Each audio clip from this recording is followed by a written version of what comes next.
I work at Emery's Gas and Go gas station. There are strange rules to follow. I once thought the worst thing in life was witnessing someone you care deeply about endure suffering while you stand helplessly by. But I've learned something harsher. The most unbearable pain comes from realizing you've inadvertently contributed to that suffering. 3 months ago, I was sleeping in my car parked behind a sprawling big box store, using my crumpled uniform shirt as a makeshift pillow. My legs were plagued with pins and needles as I struggled to curl up in the cramped back seat. At 6 feet tall, there wasn't enough space to stretch out, and the seat's limited recline made it impossible to get comfortable. The night's frigid temperature had plunged below freezing, fogging up the windows with my breath. With my gas tank nearly empty, I kept the engine off to conserve fuel, which meant no heat. My phone vibrated, lighting up with a message from my sister, Lisa. Just got out of dialysis. Doc says kidney function is down to 12%. On the urgent list now. I stared at the text until the screen dimmed. Her first transplant had already drained my savings and cost me my apartment. Now her body was rejecting that kidney, and she needed another one. I'd been disqualified as a donor because of a genetic condition that made the procedure too risky. My stomach growled, reminding me I hadn't eaten since the morning before.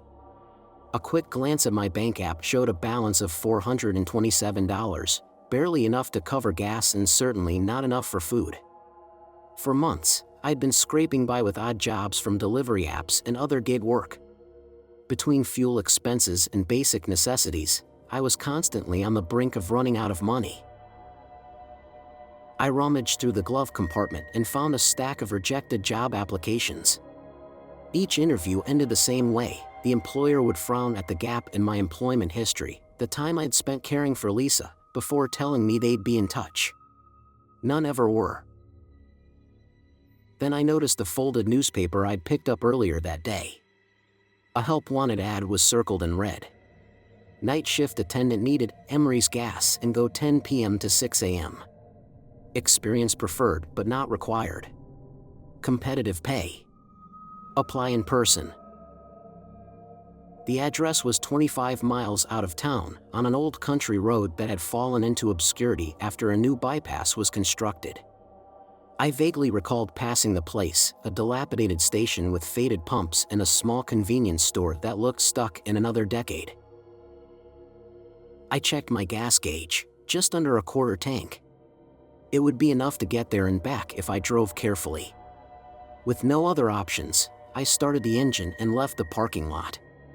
The drive was longer than I'd anticipated. The narrow road wound through dense woods, shrouded in thick fog that settled in the low-lying areas. The only landmarks I passed were dilapidated barns and an abandoned church with a crooked steeple. Emery's Gas and Go emerged suddenly as I rounded a bend. The flickering fluorescent lights buzzed faintly in the mist, casting an eerie glow. The price sign was dark, but the convenience store's interior lights were on. A rusted pickup truck was parked near the entrance. I pulled in beside it and glanced at my reflection in the rearview mirror. My overgrown hair and the dark circles under my eyes told the story of too many sleepless nights. Taking a deep breath, I grabbed my folder of references and stepped into the cold night. The bell above the door chimed as I entered. To my surprise, the inside of the station was clean and relatively modern compared to its weathered exterior. Security cameras covered every angle, and the shelves were fully stocked. Behind the counter, a man in his 50s folded a newspaper as he looked up. "Can I help you?" he asked. "I'm here about the night shift job," I said, holding up the ad. He gave me a once-over. "Experience?" 2 years at Corner Mart during college, I replied, plus various customer service roles since then. He nodded. "Any criminal record?" "No, sir." "Drug problems?" "None." He reached under the counter and handed me an application form. "Fill this out." "Name's Carl. I'm the day manager." I sat at a small table near the coffee station and began writing. The form asked for the usual, personal details, work history, references. I adjusted the dates on my resume to mask the years I'd spent caring for Lisa. The pen felt foreign in my hand. I was so used to digital applications. Carl reviewed the form when I finished. Nathan Hale, age 24, he read aloud. Why do you want night shift work, Nathan? I had a prepared answer about being a night owl, but his expression made me pause. He didn't look suspicious, he looked concerned. Honestly, I need the money, I admitted. My sister's sick. Medical bills are piling up. I've been living in my car for 2 weeks now. I'll take any shift, any hours. He studied me for a moment before nodding. Pays $25 an hour. Cash under the table. That work for you? My heart leapt. That was more than double the minimum wage. Yes, sir. Absolutely. Start tonight, he said. Tonight? I repeated, surprised. Previous guy quit suddenly. Need someone right away. He pulled out a thick envelope. This has all the info you need, rules, procedures, emergency contacts. Read it carefully before your shift. Very carefully. The envelope felt heavier than just papers. Shift starts at 11 p.m. sharp. I'll do a walkthrough with you at 10:30. Store's pretty simple, ring up sales, stock shelves, keep it clean. But there are specific rules for the night shift. They might seem odd, but they're non-negotiable. Break them, and you're fired immediately. Got it? I nodded, uneasy at his stern tone. Good. Go rest up and be back by 10:30. I drove to a nearby rest stop and parked in a secluded corner. The envelope was sealed with red wax, giving it an ominous, old-fashioned feel. Inside, I found the employee handbook and a smaller envelope labeled, Night Shift Rules, read immediately. The handbook contained standard procedures and inventory lists. The smaller envelope, however, held a single sheet of paper with 5 bolded rules. Never sell exactly $38.42 worth of gas or merchandise. Don't serve customers whose faces you can't see clearly. If someone tries to pay with wet money, refuse the sale. Never let anyone use the employee bathroom. If a customer asks about the abandoned chapel, press the silent alarm. I read the rules twice, unsure whether they were some kind of prank. But Carl's serious demeanor replayed in my mind. These rules weren't a joke. My phone buzzed with a message from Lisa. Dialysis was rough today. I'm so tired of all this. I replied, got a new job. Night shift, but good pay. I'll help get you back on your feet. Her response was immediate, don't worry about me. Take care of yourself. But caring for myself hadn't been a priority since the day she got sick. Our parents had died in the same car accident that left Lisa's kidneys irreparably damaged. I was all she had left. I tried to sleep but couldn't stop thinking about those rules. Why such specific amounts in situations? What was the significance of $38.42? And what was the deal with the abandoned chapel? I remembered passing a church on the drive-in. Pulling up my phone's map, I found the signal too weak to provide any details. The entire area was simply marked as unincorporated county land. At 10:15, I headed back to the station. The fog had thickened considerably, and the fluorescent lights created a faint, hazy glow. Carl's truck was still the only vehicle in the lot. When I walked in, he was waiting behind the counter, ready to give me the tour. Carl pointed to a red button under the counter. Silent alarm. It goes straight to the police. Use it only if you absolutely need to. I nodded, remembering rule number 5 about the abandoned chapel. Any questions about the rules? He asked. Why those specific ones? I began to ask, but he cut me off. We don't discuss the rules. Just follow them. The wall clock ticked to 10:55 p.m. Time for me to head out, Carl said. Remember, follow the rules exactly. No exceptions. He walked to the door but paused before leaving. One more thing, if anyone asks about the last guy who worked here, just say he quit. Don't mention anything else.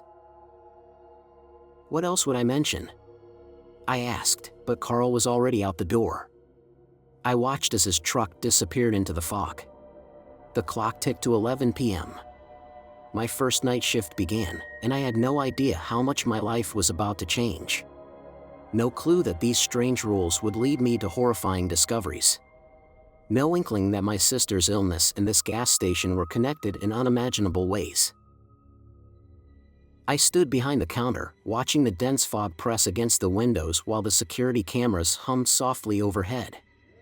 Their red lights blinked like distant stars. The first few hours were uneventful. I stocked shelves, organized the cooler, and brewed coffee no one would drink. Outside, the fog grew so dense I couldn't see beyond the pumps. The security cameras showed only static outside the immediate area. At around 1 a.m., my phone rang. Lisa's ringtone sent a chill through me. She never called this late unless something was wrong. "Hey, what's up?" I asked, trying to keep my tone light.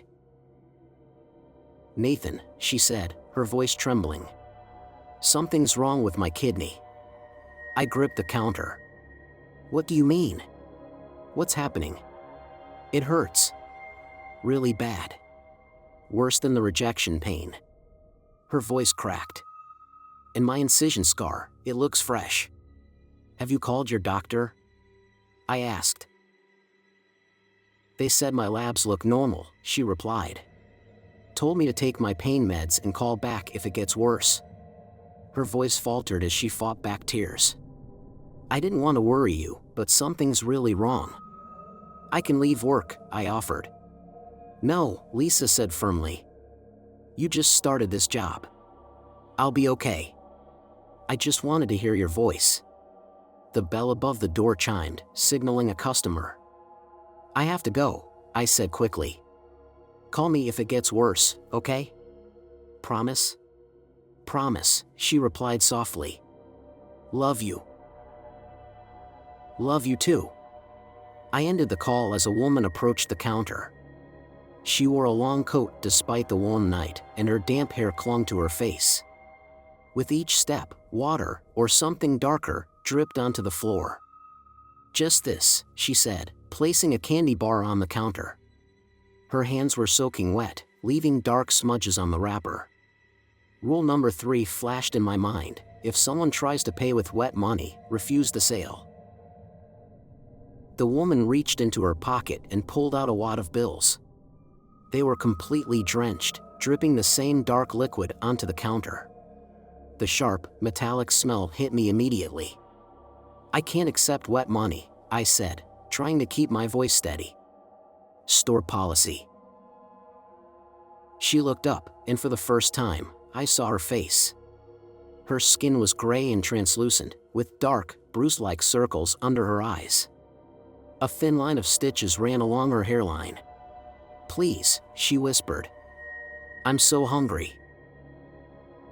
Her hands pressed against the counter, leaving sticky smears. The liquid wasn't water, it was too dark and too thick. "I'm sorry," I said firmly. "I can't." Her expression twisted into something desperate and unnatural.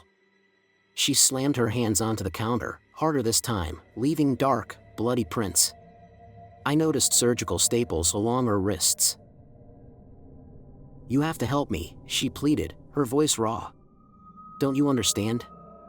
They took everything." I reached for the silent alarm but hesitated. She hadn't mentioned the chapel, not yet. "Ma'am, I need you to leave," I said, my voice trembling. "Or I'll call the police." She stared at me for a moment before turning and walking out. On the security feed, I watched her vanish into the fog. There was no car. She had walked here. My hands shook as I grabbed paper towels to clean the counter. The prints she left were dark and sticky. Blood. It had to be blood. I reviewed the security footage, but something was wrong. In one angle, the woman never turned to leave. She just stood at the counter, staring directly into the camera as her coat darkened with spreading stains. Another camera showed her in the corner, facing the wall. A third showed her standing outside by the pumps, completely still. My phone buzzed again. Lisa. Nathan, her voice was faint and trembling. I'm going to the ER. The pain's worse, and I can see surgical marks that weren't there before. What? What do you mean, fresh marks? I asked, gripping the counter. Like someone operated on me in my sleep, she said, her voice breaking. She started sobbing. I'm scared. I'm leaving now. No! I shouted, surprising us both. Something strange is happening. Stay put. Call me when you get there. The line went dead. I tried calling back, but it went straight to voicemail. I looked at the security monitors again. The woman had vanished from all the angles, but the dark, smeared handprints she left on the counter remained. As I watched, a single drop of blood defied gravity, rolling upward and spreading across the ceiling like an ink blot blooming in reverse. Movement on another monitor snagged my attention. A car had pulled into the pumps, an old sedan with dark, opaque windows. The driver stepped out, but they stayed concealed behind the pump. The gas meter began running, ticking up, $15.45, $24.60, $32.89. My chest tightened as it neared $38.40. Rule number 1 echoed in my head: never sell exactly $38.42 worth of gas or merchandise. The meter hit $38.75 and kept climbing. I released the breath I hadn't realized I was holding. The driver stepped from behind the pump, walking toward the store. Their face was obscured by a surgical mask and a baseball cap, but their gait was off, stiff and jerky, as though they were unfamiliar with the motion of walking. As they approached, dark stains spread across their shirt, the same type of stains that had coated the woman's coat earlier. Just as their hand reached for the door handle, my phone buzzed again. This time, it was the hospital. I answered, my gaze never leaving the advancing figure. Mr. Hale, said a nurse's tense voice. Your sister is in emergency surgery. We found evidence of recent surgical intervention, but there's no record of any procedures. And her transplanted kidney, it's not the same one from her original surgery. What? I whispered. What do you mean? The blood type doesn't match our records. This is a completely different organ. Someone operated on your sister without authorization or documentation. The bell above the door jingled as the customer entered. The surgical mask they wore was stained with something dark, and I could see the blot spreading. Do you know anything about the old chapel? They asked, their voice low and distorted. I reached toward the silent alarm, my fingers hovering above it, as the security cameras began showing impossible things. The woman from earlier reappeared in every frame, standing closer to each camera every time I blinked. Blood streaked upward across the walls, defying logic, and behind the counter, a dark liquid seeped from the employee bathroom door, pulsating like a living thing. Someone had broken rule number 4. Someone had used the employee bathroom. The rules weren't just policies. They were warnings. My hand hovered over the alarm button, trembling. The customer stood motionless, their mask concealing most of their face.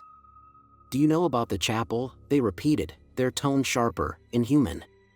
My phone buzzed in my hand. Lisa's number. I answered, my voice shaking. Lisa? Nathan, she said, her voice stronger but laced with anger. The police are here at the hospital. They're asking questions about my first transplant, about where the organ came from. They said, she paused, her voice cracking. They said it wasn't registered in the donor system. The customer reached up and slowly removed their mask. Stitches crisscrossed their throat, fresh and raw, vanishing beneath their collar. Their face was a grotesque patchwork of surgical scars, some jagged and aged, others fresh and oozing blood. "Tell her," they rasped, their voice gravelly and strained. "Tell her about the chapel." I stepped back, gripping the counter to steady myself. "Lisa, which hospital are you at?" "County General," she replied. "Nathan, what's going on?" I swallowed hard, my mouth dry. The doctors found a medical cooler in the trash behind the hospital. It had today's date and my name on it. The customer's mismatched eyes locked onto mine, one brown, the other cloudy and lifeless. "Your sister," they said, their voice a low hiss. "How much did her first kidney cost? Do you remember?" The question hit me like a gut punch. My mind raced back to the bill I'd paid after insurance and endless payment plans. The final amount, $38.42. "No," I whispered, my voice barely audible. "That's not possible." I bolted to the back office and slammed the door shut. On the security monitors, the customer still stood at the counter, but now the woman in the wet coat was with them, joined by others. Dozens of them. All bearing surgical scars. All staring directly into the cameras. My hands shook as I opened a web browser on the office computer, frantically searching for news about County General's organ donor program. The latest article was from 2 months ago. Local hospital suspends organ donation program amid investigation. Allegations of improper documentation, missing donors, and a pattern of successful transplants using untraceable organs filled the report.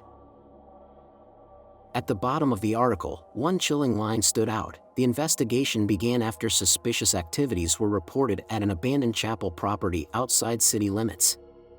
Lisa was still on the line. "Nathan," she demanded, her voice quivering. "What do you know about this?" I opened another tab, pulling up missing persons reports. Dozens of disappearances within the past year, all within a 50-mile radius of the gas station. Most were last seen traveling along the old highway at night. The office door creaked open behind me. "The chapel," the customer said, stepping inside. Their shirt was soaked through with blood. It was just the processing center. But they needed somewhere to handle transactions. Somewhere open late. Somewhere isolated. I turned, my heart pounding. "What are you talking about?" "Normal organs go through normal channels," they continued, their voice flat and hollow. "But someone willing to pay $38.42? That's the signal. That's how they know you'll look the other way about where it came from." "I didn't know," I stammered. "I just paid what they told me to pay." "Check the bathroom," they said. "See what happens to the people who pay that price." Lisa's voice came through the phone again, panicked. "Nathan, there's someone in my hospital room. They're wearing a surgical mask." The line went dead. I shoved past the customer and sprinted to the employee bathroom. A pulsing trail of blood led directly to it, the red pooling and beating like a heart. The door was locked, but I still had the key Carl had given me. My hands trembled violently as I turned the lock. Behind me, the customer's voice echoed ominously. "We all thought we were making a simple purchase. We didn't ask questions. But there's a cost beyond money." I turned the key, and the lock clicked. "Organs have to come from somewhere," they said, their voice low and ominous. "And eventually, they come back for them." I pushed the door open. The bathroom wasn't a bathroom anymore. The sink, toilet, and mirror had been replaced by operating tables and rows of gleaming surgical equipment. Medical coolers lined the walls, each marked with a date and a name. Blood smeared the floor and dripped from the tables, pooling in grotesque shapes. Pinned to the lone remaining shard of mirror was a yellowed sheet of paper, a list of names.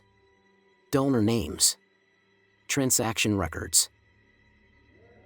Lisa's name was on the list. Next to it was mine. Not as a recipient. As a donor. My phone buzzed in my pocket, snapping me back to reality. The message was from an unknown number. "Your shift isn't over, Nathan, and we need another donation." I looked back at the surgical tools.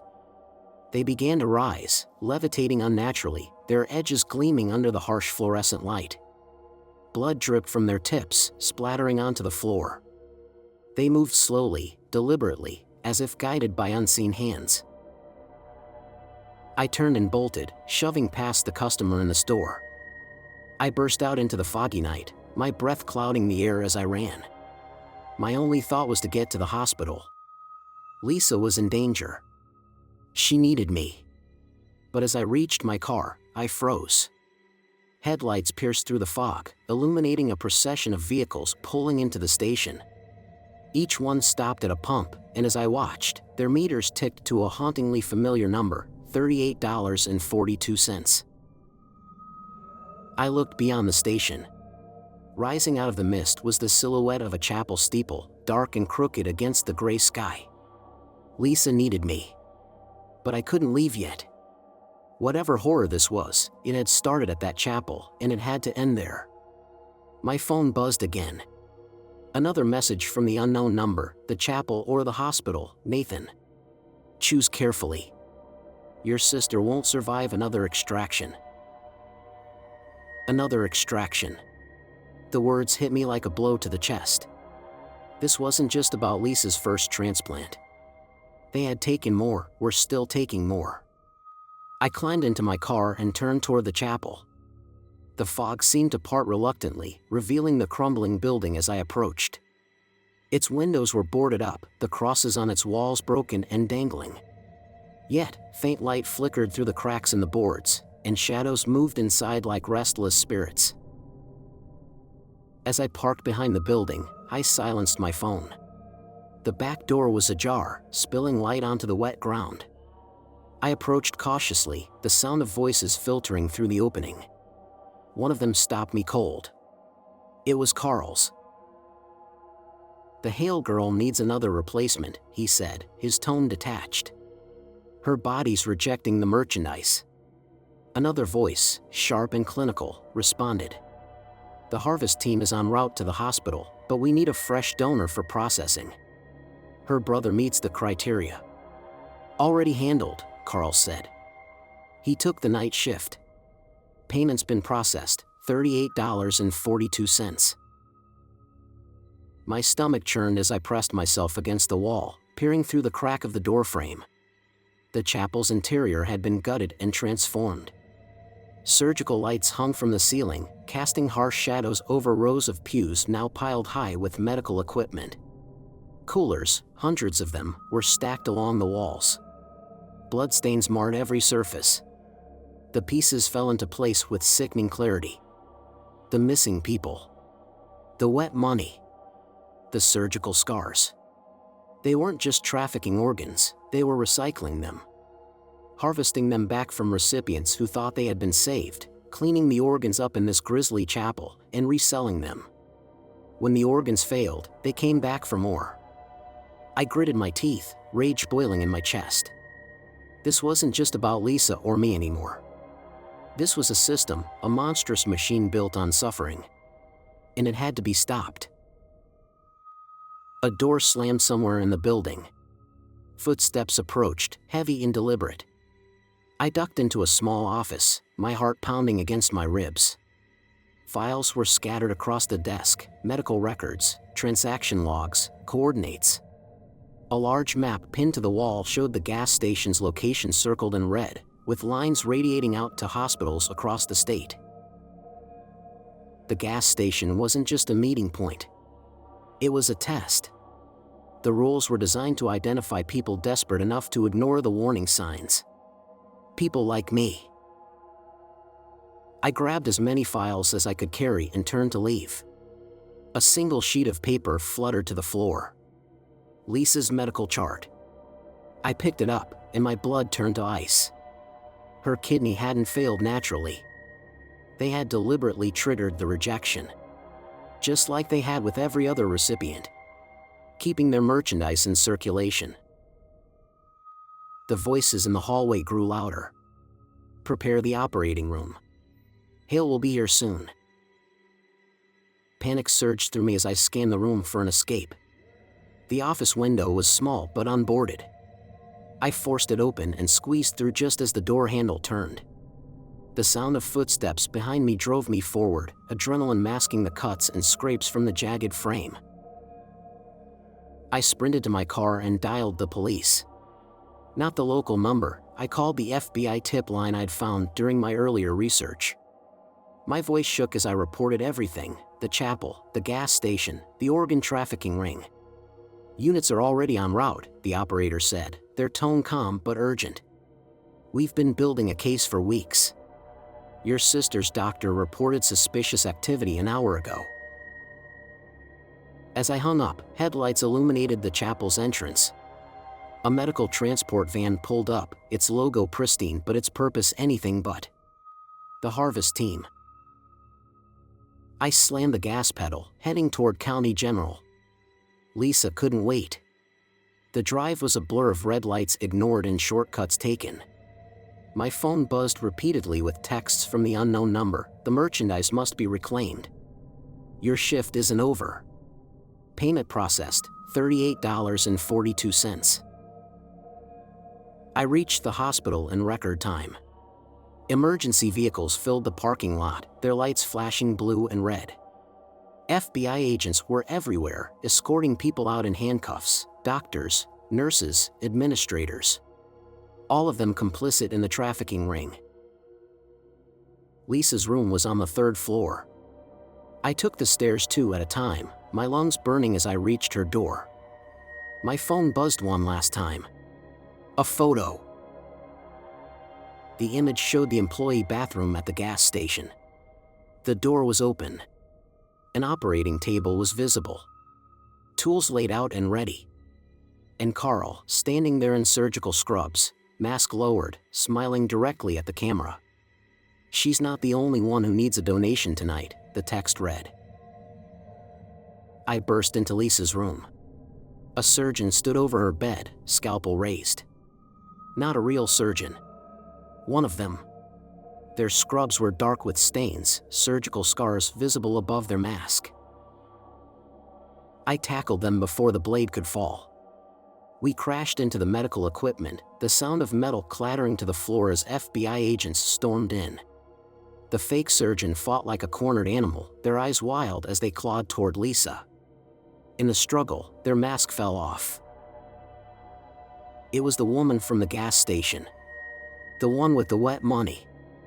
But her face was different now, fresher scars, newer stitches. They weren't just taking organs. They were taking everything. The agents subdued her, dragging her out as Lisa stirred awake. Real doctors rushed in, checking her vitals. They confirmed what I'd suspected: her kidney wasn't failing. She had been drugged to make it seem that way. Nathan, she said weakly, reaching for my hand. What happened? Before I could answer, another agent entered the room. We found the chapel, he said grimly. But something's wrong. All the coolers are empty. And the gas station? I asked. It's gone. I walked to the window.